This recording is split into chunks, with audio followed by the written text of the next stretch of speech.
கொஞ்சம் கொஞ்சம் அப்படி மேலே மேலே ஏற ஏற ஏற நம்ம சிட்டியோட ஹோல் வியூவும் வந்து மெல்ல மெல்ல அப்படியே தெரிய ஆரம்பிக்குது. வாங்க மேலே போயிட்டு டாப் ஆர்டரில் வந்து எப்படி இருக்குது அப்படிங்கிறத நான் உங்களுக்கு காட்டுறேன். இருந்தாலும் இங்கேருந்து பார்க்கும்போதே வந்து நம்மளுக்கு ஸ்ரீரங்கம் அந்த கோபுரம் தெரியுது பாருங்கள். இங்கே உள்ள சரௌண்டிங் உள்ள அத்தனையுமே தெரியுது, அவுட்டர் ஏரியாவும் தெரியுது. பரவாயில்ல, நல்ல ஒரு வியூவாக இருக்குது.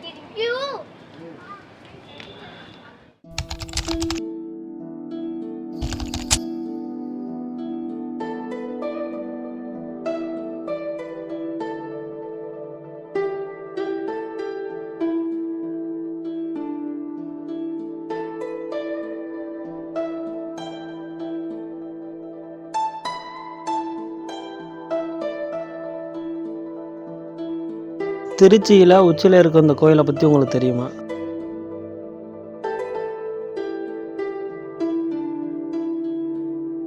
நானூறுக்கும் மேற்பட்ட படிகள் ஏறி தான் இந்த உச்சிப்பிள்ளையார் கோயிலுக்கு போக முடியும்.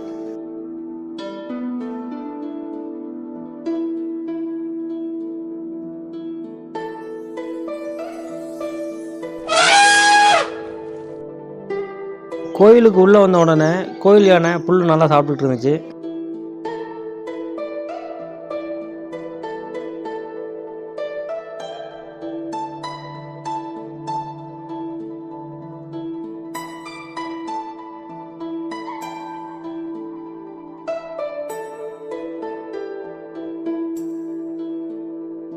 திருச்சியோட அடையாளமும் திருச்சியோட சென்டர் பாயிண்ட் இந்த மலைக்கோட்டை தான். இந்த மலைக்கோட்டையில் உள்ள உச்சிப்பிள்ளையார் கோயிலுக்கு தான் நம்ம இன்றைக்கி விசிட் பண்ணியிருக்கோம். அந்த மலையில் நம்ம ஏறி வரும்போதே ரொம்ப மூச்சு வாங்கிடுச்சு. பரவாயில்ல, அதனால் நம்ம விநாயகரை போய் பார்க்கணும் அப்படிங்கிறதுக்காக மெல்ல மெல்ல ஏறி போயிட்டுருக்கோம். ஒவ்வொரு படி ஏறி வரும்போது இந்த அழகான வியூவை நம்ம பார்க்கும்போது எந்த ஒரு வார்த்தையும் நம்மளால் வந்து சொல்ல முடியல. ஒரு பக்கம் பார்க்கும்போது காவிரி ஆறு, மறுபக்கம் திருச்சியோட ஹோல் சிட்டியும் தெரியுது. இங்கே தரிசனம் பண்ணும்போது ஒரு அழகான அமைதி, ஒரு பாசிட்டிவ் ஃபீல் ஆகுது. படியில் மேலே ஏறி வரும்போது ஒரு பக்தர் தேங்காய் உடைச்சிக்கிட்டு இருந்தார்.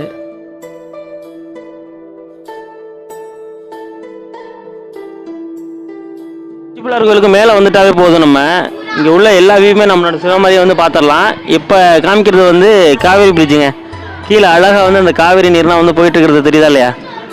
அது பக்கத்துலேயே ஒரு கோபுரம் இருக்குது பாருங்கள், அதாங்க ஸ்ரீரங்கம். ஒரு தனி ஐலாண்டில் இருக்காப்புல பெருமாள் பிள்ளையார் கோயிலோட தெப்பக்குளம். அதுக்கு பக்கத்துலேயே சர்ச்சும் இருக்குது. இது எப்படின்னா ஒரு மத நல்லிணக்கத்தை உண்டாக்குற மாதிரி. நம்ம இந்த உச்சிப்பிள்ளையார் கோயிலுக்கும் டாப்பில் வந்துட்டாவே போதும். சென்டரில் வந்து உச்சிப்பிள்ளையார் கோயில், சைடில் வந்து சர்ச்சு, அதுக்கு பக்கத்தில் பள்ளிவாசல். பரவாயில்ல பாருங்கள், ஒரு மத நல்லிணக்கத்தை வந்து அப்போயே நம்மளுடைய முன்னோர்கள் வந்து பண்ணி வச்சுட்டு போயிருக்காங்க. மேலே ஏறி வர்றதுக்குள்ளேயுமே 2 ட்ரெயின் வந்து போயிடுச்சு. கொஞ்சம் வளரிட்டோம் போல், 2 ட்ரெயின் போயிடுச்சு. அதை பார்த்தாவே ரொம்ப நல்லாயிருக்கு. பரவாயில்ல, நல்லா ஸ்மூத்தாக போயிட்டுருக்கு. அந்த காவிரி இதை வந்து கிடக்கிறத பாருங்களேன். இது பாம்பன் பிரிட்ஜில் வந்து கிடக்கிற மாதிரி. ஃபாரின்லாம் எடுத்துக்கிட்டோம்னா எந்த இடத்துக்கு போனாலுமே ஒரு பர்டிகுலர் பீஸ் வச்சுருப்பாங்க இந்த கேமரா வீடியோலாம் எடுக்கிறதுக்கு.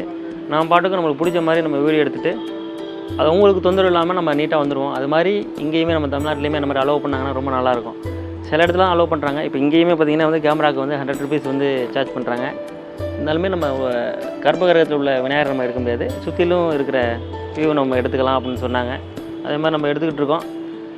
பரவாயில்ல, இப்படியே நல்லபடியாக போய்ட்டுருக்கு. இதே மாதிரி எல்லா இடத்துலையுமே வந்து நம்மளுக்கு பர்மிஷன் கொடுத்தாங்கன்னு வச்சுங்களேன், நம்ம யாரையுமே நம்ம டிஸ்டர்ப் பண்ண போகிறதில்ல.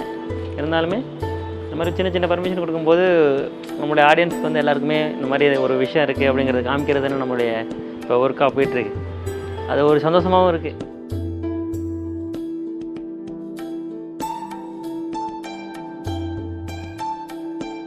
தீபத்துக்கு திருவண்ணாமலையில் தீபம் ஏற்றுவாங்க. அதே மாதிரி திருச்சியில் உச்சிப்பிள்ளையார் கோயிலில் இந்த டாப் வியூ இருக்குது பாருங்கள், இந்த இடத்துல வந்து தீபம் ஏற்றுவாங்க.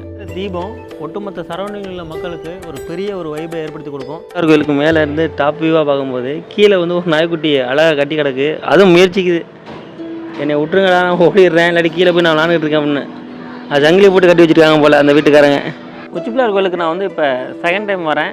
ஃபஸ்ட் டைம் வந்து சைல்டுஹுட்டில் வந்திருக்கேன். ஆனால் விநாயகர் எப்படி இருந்தார் அது எனக்கு சரியாக ஞாபகத்துக்கு வரல. ஆனால் இந்த மாதிரி நம்ம விவரம் தெரிஞ்சு வர்றது தான் வந்து நம்மளுக்கே கொஞ்சம் கரெக்டாக இருக்கும்னு எனக்கு தோணுது. ஏன்னா அப்போ தான் வந்து எப்படி இருக்குது இந்த வியூவு, எப்படி இருக்கா பிள்ளை இறைவன் அப்படிங்கிறதுனா நம்ம ஈஸியாக நம்ம ஞாபகம் வச்சுக்கிறதுக்கு சொல்ல வரேன். சின்ன பிள்ளையில் வந்து பெருசாக நம்மளுக்கு தெரியாதுல்ல, இந்த மாதிரி வந்திருக்கோங்கிறது தெரியும். ஆனால் எப்படி இருந்துச்சு இடம் என்ன அப்படிங்கிறது தெரியாதுல்ல. விநாயகரை பார்த்துட்டு கீழே இறங்கியாச்சு. கீழே இறங்கிட்டு நம்ம தாயுமானவர் கோயிலுக்கு நம்ம வந்து போகிறோம்.